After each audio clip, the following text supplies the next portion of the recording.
तो जी अंशु ने दिखाए रंग और 1 साल में ही सब कुछ किए भंग। आखिर अंशु की सासू माँ क्यों हुई नाराज अपनी बहुरिया से, या बहुरिया हुई नाराज सासू माँ से। पब्लिक ने जब ट्रोल किया लगातार तो डायरेक्ट अंशु की सासू माँ आती है और किचन में जाकर के खाना बना के अपनी बहुरिया को खाना खिलाती है, क्योंकि सासू माँ का काम ही है सफाई देना। अंशु को प्यार मिलता है या वहां पे फटकार मिलता है ससुराल में। क्या अंशु शातिर खिलाड़ी है, किसी की नहीं सगी हुई तो वो सासू माँ की क्या सगी होगी। और क्या सासू माँ का बेटा आज बदल गया, जो जिसने कसम खाया था कि हम अपने फैमिली और माँ बाप को छोड़ नहीं सकते हैं, वो आज कैसे भूल गया अपनी प्यारी सी मम्मी को, दुलारी सी मम्मी को। क्या वो भी अंशु के बातों में आ गए। और आखिरकार इन सब के बीच में ये सासू माँ ने भी दिखा दिए रंग। 1 लाख का झुमका था अंशु का, चोरी करके बैठ चुकी हैं उनकी सासू माँ। क्या ये रियल है? जी नमस्कार, स्वागत है नए मुद्दे नए रिएक्शन वीडियो में। कैसे हैं आप लोग? आशा करते हैं, उम्मीद करते हैं आप लोग बहुत अच्छे होंगे। चैनल पे पहली बार आए, चैनल को सब्सक्राइब कीजिए। वीडियो पसंद आए वीडियो को लाइक जरूर कीजिएगा। अंशु कुछ भी कर ले, लेकिन अंशु बदनाम है, क्योंकि उनके माँ बाप दुनिया में नहीं है, भाई दुनिया में नहीं है। वो एक बार भगवान ही जब उनपे लेवल लगा दिए कि दुनिया में आते तूने अपने माँ को खा लिया, बाप को खा लिया, ये चीज दुनिया का दस्तूर है। उस पे लेवल जब लग जाता है ना, तो वो किसी की नहीं हो सकती है। ये सत है। वो बच्चा जिसका माँ बाप दुनिया में नहीं है ना, उसको यही बोल बोल के जिलाया जाता है। और सत्य ये है कि इतना ताना सुनने के बाद वो जी नहीं पाएगा। लेकिन सत्य ये है कि उनके अपने जो दुनिया छोड़ के जाते हैं, अपनी उम्र छोड़ के जाते हैं, वो उस उम्र को लेकर के वो जीते हैं दुनिया में। और हर चीज को सुनने के बाद वो एक फौलाद बन जाता है। अंशु एक फौलाद बन चुकी है। इस पे किसी का भी कुछ भी असर नहीं करेगा। वो दुनिया जिएगी और अपने हिसाब से जिएगी। उस पे किसी की मनमानी नहीं चलेगी, क्योंकि रीजन है उनका आगे वाला पीछे वाला सब दुनिया से जा चुका है। जितना उसने फेस किया दुनिया में ना कहीं हर झंझट में, हर हवा में, हर धूप में वो अपने आप को ठोस बनाया है। तपा के धिपा के वो ठोस बनाई है और ठोस बन चुकी है। कितना भी कोशिश कर लेने से कुछ नहीं होगा। जैसे ही अंशु की वीडियो आती है, निगेटिव कमेंट का भरमार लग जाता है। हालांकि अंशु का भी कहना है कि हमने बहुत चीज सीखे हैं, इस बार हमने बहुत चीज फेस किए और बहुत वीडियो या कमेंट से हम सीखने का प्रयास करते हैं कि हमें अब निगेटिविटी नहीं फैलाना है। तो बिल्कुल जी, आपको निगेटिविटी नहीं फैलानी है कुछ भी करके। निगेटिव कमेंट को या तो आप ध्यान मत दीजिए, या तो कमेंट बॉक्स बंद कर लीजिए। जब देखिए लगातार निगेटिव हमें फेंका जा रहा है, तो उसको बंद कर दीजिए। कमेंट बॉक्स को आप निगेटिव कमेंट करके हम ये साबित नहीं कर सकते हैं कि जिसको हम निगेटिव कमेंट कर रहे हैं वो बिल्कुल गलत है ना। तो ये दुनिया का दस्तूर है। उसके बाद अंशु का कहना हुआ, क्योंकि पब्लिक में ये सवाल उठ गया कि आखिर सासू माँ जो अंशु के पीछे पीछे रहती थी, हर चीज के लिए काम करना, सेवा करना, सब चीज करती थी, वो सासू माँ आज ब्लॉग से गायब क्यों है। हालांकि हमें समझाने की जरूरत नहीं थी, हमें सफाई की जरूरत नहीं थी। हम समझ रहे थे उसी टाइम से, जिस टाइम से कि ये कंट्रोवर्सी शुरू हुआ। और सिर्फ सासू माँ नहीं, इस कंट्रोवर्सी में इनकी कहीं ना कहीं ननद भी पीछे कदम हटाई है। जबकि उनकी भांजी दुनिया से चली गई ना, तो वो पीछे कदम हटाई है। उससे पहले से वो मूवी ऑन की हुई है। साफ साफ पोक करने की आदत उनकी भी थी। जब ये कंट्रोवर्सी गंध रूप से फैल गया तो इनके सासू माँ, ससुर जी, सब इनके गार्जियन, पहले से ही इनकी बड़ी वाली सासू माँ यही बताती थी कि हम लोग जो भी है पैसे वाले हैं या नहीं है, लेकिन हम लोग खानदानी हैं। आप वीडियो बनाइए, लेकिन कंट्रोवर्सी मत कीजिएगा, किसी कंट्रोवर्सी का हिस्सा मत बनिएगा।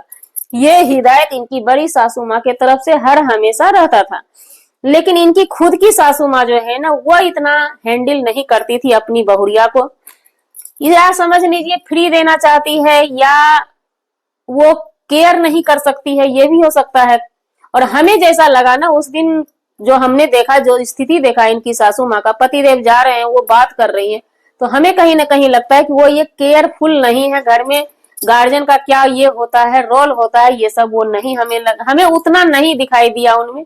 है एक छोटी बहन की तरह अपनी भी या बेटी की तरह अंशु को भी मान रही है, रख रही है। अब ये नहीं है कि सास के क्या फुल सिस्टम होते हैं, उस सिस्टम से हम कहर दर बढ़ पाएंगे, या होता है कि कहर दिखाई और बहू झेल ही नहीं पाई तो कहर दिखाने का मतलब ही नहीं रह जाता है। तो ये अंशु की सासू माँ और उनके ससुर गार्जियन और इनके पति देव भी बहुत कम आते हैं। हमने ये चीज फोकस किया है। जब से ये मामला बढ़ गया, मामला चरम सीमा पार कर गया, तो शुभम जी भी कम ही वीडियो में आते हैं और इनकी सास भी कम आती है।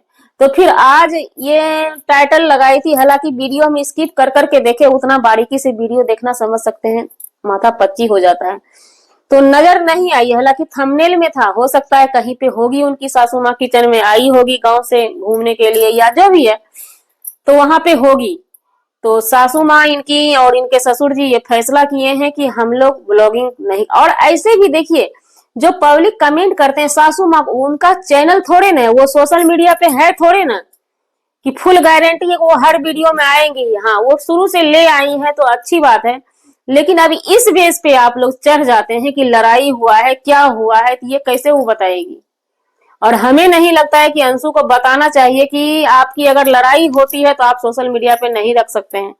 यहाँ पे लोचा लगेगा, आप बहू सोशल मीडिया पे हैं, आप ला करके रख दीजिएगा, फिर सासू माँ को चैनल खोलना पड़ेगा। क्या चाहती हैं आप, चैनल खुलवा देने के लिए?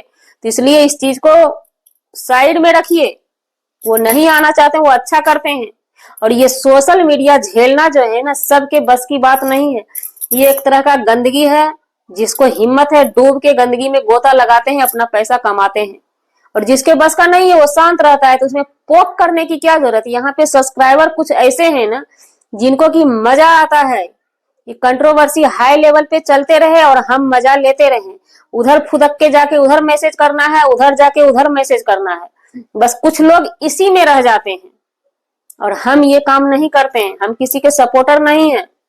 हम अपने लाइफ में पर्सनल, अगर अंशु को कोई गाली देता है तो बोलते हैं, अगर बड़ी बहुरिया को कोई गाली देता है तो बोलते हैं कि गलत बात, खुश हैं या नाराज हैं आप अपने जगह पे हैं, लेकिन गाली कोई किसी को मत दीजिए। और ऐसे ऐसे लोगों की वजह से ना ये कंट्रोवर्सी गुल पकड़ता है, थमने का नाम नहीं लेता है ना। आप लोग चाहते हैं कि अंशु को पोक करें ताकि अंशु कुछ बोले, तो अंशु रानी आप मुंह बंद करके ही रखिए, और जरूरत नहीं है आपकी सासू माँ को यहाँ पे आने का। क्या करेंगी, आपका पर्सनल चैनल है, आप अपना पर्सनल फैमिली दिखाइए। एक है, दो है, पतिदेव को लेके आइए, देवर जी आते हैं। और उसके बाद लॉजिक देखिए। एक हवा ये उड़ाया गया था, तो उसपे भी हमने बताया कि अंशु अकेले विदा होके चली गई। दूसरी बात, सास नहीं है भाई, सास अगर नहीं रहेंगी ना तो उनका दुलरुआ बेटा वहां क्या करेगा, वो भी नहीं रहेगा। वो तो ब्रश कर रहे थे, बेसिन में कुल्ला कर रहे, ब्रश नहीं कुल्ला कर रहे थे, हमने देखा उनके देवर को। तो चलिए आज के लिए इतना ही, मिलते हैं नेक्स्ट ब्लॉग में नई जानकारी के साथ। जी, हमारा वीडियो बनाने का मतलब किसी व्यक्ति विशेष से नहीं था। हाँ, एक चीज और भूल गए, अंशु का सोना का झुमका गुम हो गया है। सबसे पहली बात, अंशु एक बात सुनिए, आपने जो ये बोला सोना का गुम होना और फेस से शक्ल उड़ा हुआ है आपका, ये बिल्कुल सच है। सोना का गुम होना अच्छी बात नहीं है, चांदी का भी गुम होना अच्छा बात नहीं है, समझ गए। तो ये लापरवाही आपकी है, जेवर गहना के साथ आप लापरवाही करती हैं, तो ये एक बहुत गलत चीज है। अब जो हो गया आगे का सुधी लीजिए कि आपको क्या करना है, कैसे जेवर उवर कैसे संभाल के रखना। आपसे अगर नहीं संभलता है तो आप आर्टिफिशियल पहनना सीखिए, और सासू माँ को जिम्मेवारी दे दीजिए अपने जेवर का कि वो अच्छे से रखेंगी, संभाल के रखेंगी, समझ गई ना। जेवर का गुम होना कोई अच्छी बात नहीं। और थंबनेल में हमने जो टाइटल में बोला, थंबनेल में बोला कि सासू माँ, ये सासू माँ कोई चोरी झुमका नहीं की है, क्योंकि इस सासू बहू की तकरार में पब्लिक ने तकरार करवाया ना। और अंशु आकर के बताती कि झुमका गुम हो गया, हालांकि झुमका खोजने का प्रयास किया गया, सासू माँ उस लिए बिजी थी, रूम पे झुमका ढूंढ रही थी। लेकिन पुरोहित से पूछने के बाद, किसी ज्योतिष से पूछने के बाद ये सुनने में आया कि झुमका घर में है ही नहीं, तो मिलेगा कहाँ से। कोई समझदार आदमी लेकर के चला गया है। तो अब हमें लगता है कि आप कुछ मत बोलिए, और आपको सोशल मीडिया पे ये चीज रखना ही नहीं था हमारे हिसाब से। तो खैर रख दिए, अब दोबारा इस पे आप डील मत कीजिएगा। भगवान माता रानी से प्रे कीजिए और हम लोग भी प्रे करेंगे कि जल्दी से आपको उससे डबल झुमका मिल जाए, कहीं से कहीं माता रानी भेज दे, सब उनके हाथ में है। और बिंदास रहिए, निगेटिव सोचना बंद कीजिए। यही सोचिए कि हमने इतना निगेटिविटी कहीं सोचा होगा, जरा सा सोच लिया होगा, उसके एवज में ये चीज हमारा चला गया। अब माता रानी सब सही करे, आपके जिंदगी में खुशियां ही खुशियां दे। आपके पब्लिक का रिक्वेस्ट है भगवान से, लेकिन किस्मत में जिसका जो लिखा होता है वही होता है। मिलते हैं नेक्स्ट ब्लॉग में नए कंटेंट के साथ। जी, हमारा वीडियो बनाने का मतलब किसी व्यक्ति विशेष से नहीं था, ना ही किसी के आत्मसम्मान को ठेस पहुंचाने का था। अगर जाने अनजाने आपके आत्मसम्मान को ठेस पहुंची हो, उसके लिए सॉरी, क्षमा चाहते हैं। मिलते हैं किसी नेक्स्ट ब्लॉग नए कंटेंट के साथ।